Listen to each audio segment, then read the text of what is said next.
नमस्कार, final cut देख रहे हैं आप और मैं हूं शिपवन शर्मा। तो चलिए शुरुआत करेंगे बुलेटिन की। गणतंत्र दिवस पर शुरू किए गए कार्यक्रमों का आज औपचारिक तौर पर समापन हुआ। हर साल की तरह इस बार भी गणतंत्र दिवस के बाद आज चौथे दिन जम्मू में आज बीटिंग रिट्रीट सेरेमनी का आयोजन किया गया। जम्मू के मौलाना आजाद स्टेडियम में आयोजित बीटिंग रिट्रीट सेरेमनी में वहां गणतंत्र दिवस पर फहराया गया राष्ट्रीय ध्वज पूरे सम्मान के साथ उतारा गया। उपराज्यपाल मनोज सिन्हा इस समारोह में बतौर मुख्य अतिथि शामिल हुए, जिन्होंने इस दौरान बैंड की सलामी ली। जम्मू के डिविजनल कमिश्नर रमेश कुमार सहित अन्य गणमान्य लोग इस दौरान मौजूद रहे।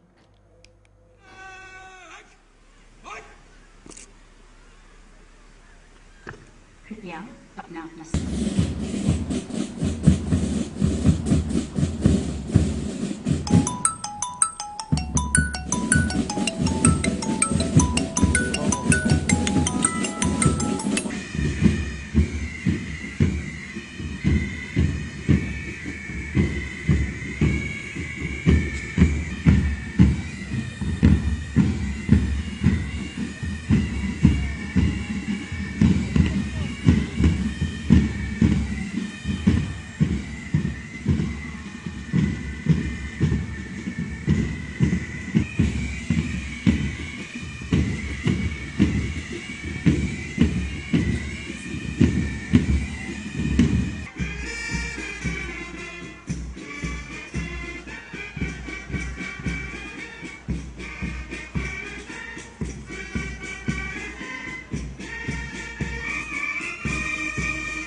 stopping.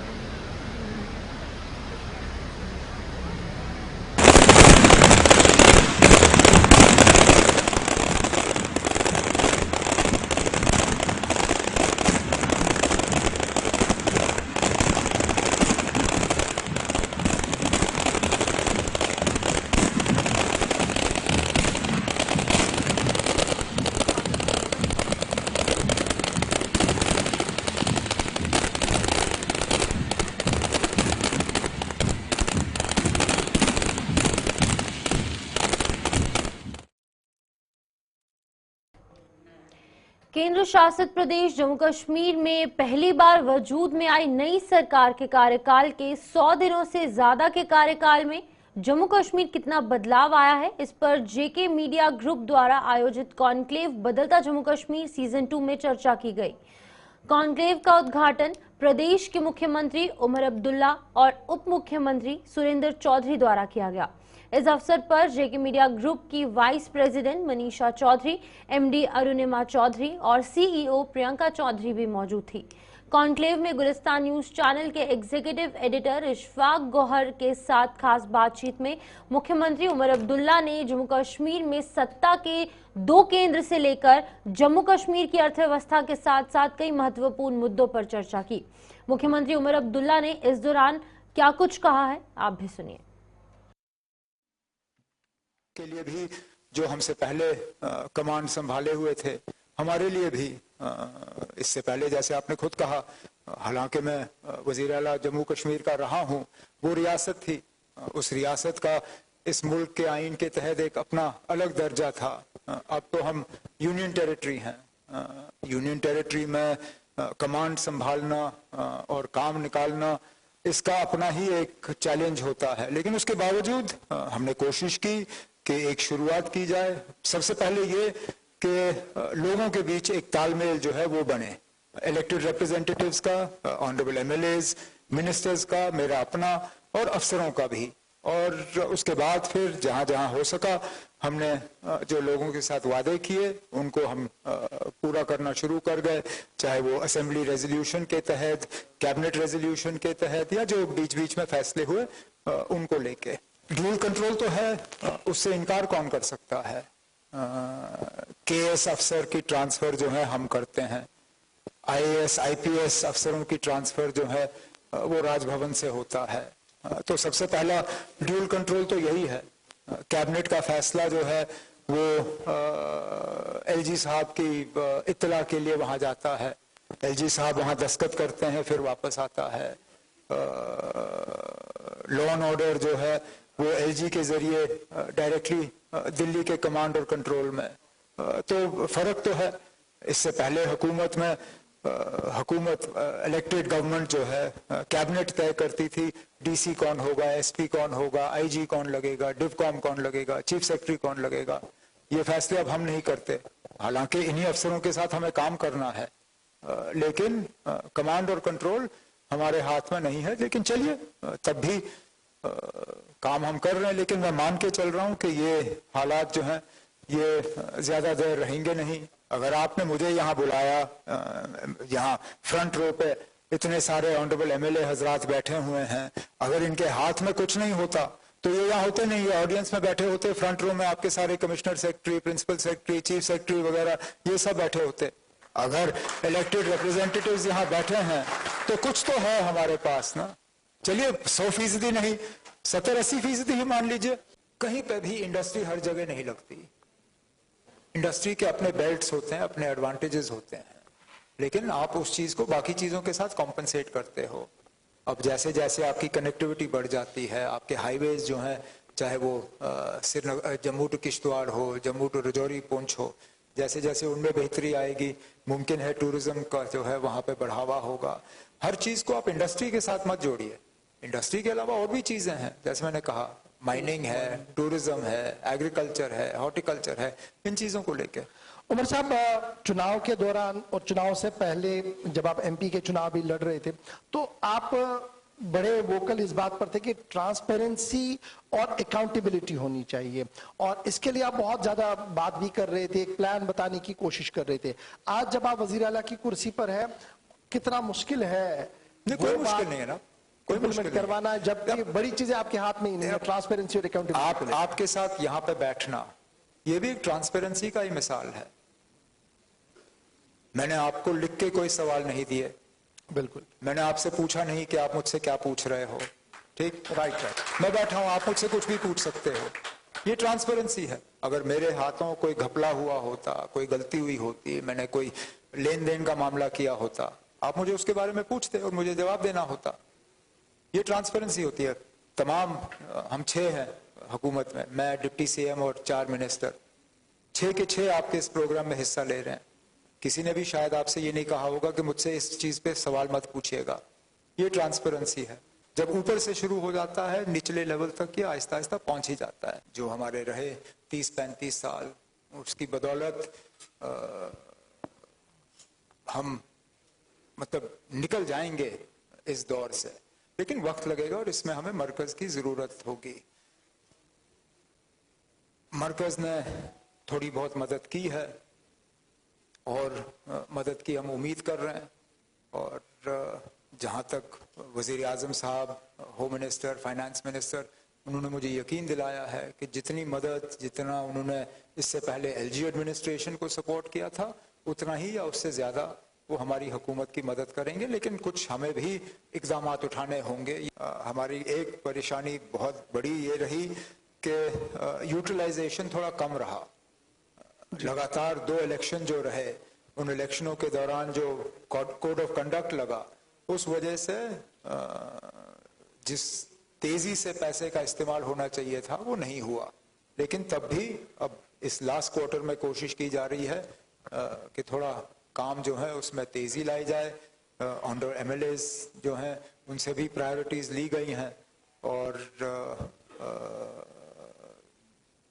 जहां तक जो आपने बात की, डेवलपमेंट के लिहाज से पैसों का जो है इतना मसला नहीं बनता है, तनख्वाहों का और पेंशन का बनता है।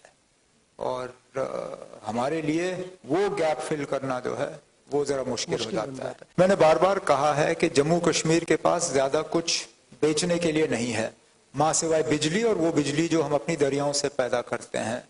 जिन 3-4 प्रोजेक्ट्स का मेरे उस हुकूमत में डीपीआर और प्रोजेक्ट रिपोर्ट बनना शुरू हो गए थे, वो शायद 1-8 साल में पूरे हो जाएंगे। चिनाब पे, रतलय और कीरू, कावर वगैरह, इन प्रोजेक्ट्स के वजह से जम्मू कश्मीर में जो हमारी अर्निंग कैपेसिटी जो है वो बढ़ जाएगी।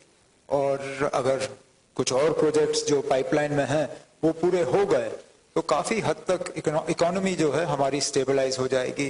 फिर ये जो लिथियम की माइंस पिछली हुकूमत के दौरान उन पे जिक्र हुआ, उन पे कोई फिलहाल कार्रवाई नहीं हुई है, उनको आगे ले जाना पड़ेगा। और फिर टूरिज्म का तो है ही है। तो जोरदार तालियों के साथ इस कॉन्क्लेव का हम तो चलिए, स्वागत है आप सबका। इस छोटे से ब्रेक के बाद आगे बढ़ जाएंगे, अगली खबर की ओर प्रस्थान करेंगे, जहां पर जेके मीडिया नेटवर्क द्वारा आयोजित कॉन्क्लेव बदलता जम्मू कश्मीर सीजन 2 में मुख्यमंत्री उमर अब्दुल्ला और उनके मंत्रियों के अलावा विपक्ष में बैठी भारतीय जनता पार्टी से प्रदेश अध्यक्ष सतपाल शर्मा ने मोर्चा संभाला। इस दौरान सत शर्मा ने अपनी पार्टी की कमियों को दूर करने और जम्मू कश्मीर में संगठन की मजबूती को लेकर अपना पक्ष रखा। उन्होंने कहा कि हम आज से ही बूथ स्तर तक के कार्यकर्ताओं को मजबूत करने का काम करेंगे। इतना ही नहीं, स्टेटहुड बहाली को लेकर भी उन्होंने आश्वासन दिया है कि जम्मू कश्मीर को एक बार फिर से राज्य का दर्जा वापस मिलेगा।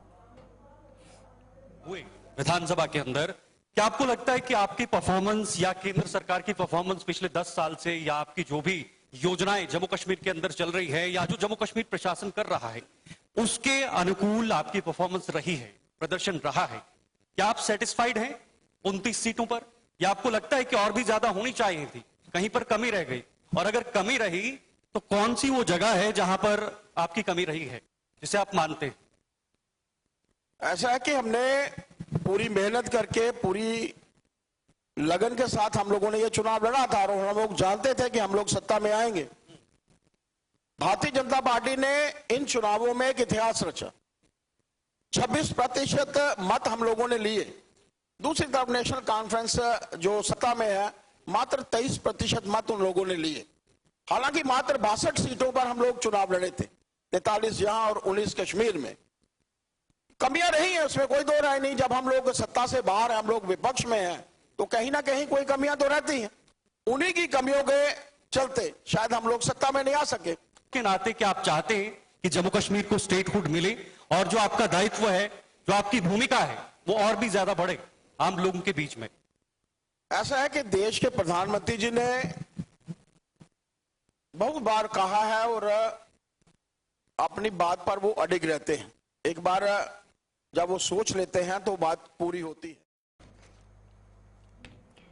वहीं पीपल्स कॉन्फ्रेंस के मुखिया सज्जाद गनी लोन ने कहा है कि हमें केंद्र से मिलकर काम करना होगा। उन्होंने कहा कि केंद्र के बिना हम जिंदा नहीं रह सकते। उन्होंने केंद्र से मिलकर जम्मू कश्मीर की समस्याओं का समाधान करने की बात की है और ये बात उन्होंने जेके मीडिया ग्रुप द्वारा आयोजित बदलता जम्मू कश्मीर कॉन्क्लेव सीजन 2 में कही है। इसके अलावा उन्होंने क्या कुछ कहा है, आइए देखते हैं। As they have been always, they are okay with it. We are all alone. और जो भी मरकज में पार्टी होगी, we'll have to work with them. हमारे बहुत मसले मसाइल हैं, हमारी फाइनेंशियल हालत ठीक नहीं है, हमारा स्टेटहुड का मामला है, 370 का मामला है, जो भी इश्यूज हैं we should talk about. Delhi के साथ बैर नहीं, दोस्ती के साथ मामलात को तय किया जा सकता है। बिल्कुल करना चाहिए, बिकॉज कोई भी हो, चाहे कांग्रेस होगा, you can not fight Delhi, and that's what we were saying. वो हम इलेक्शन से पहले भी बोल रहे थे और वो सच बोलने के लिए हम पर इल्जाम लगाया गया एक किस्म का। हम तब भी यही बोलते थे, मरकज और पार्टी में फर्क है, मरकज के बगैर आप जिंदा नहीं रह पाएंगे।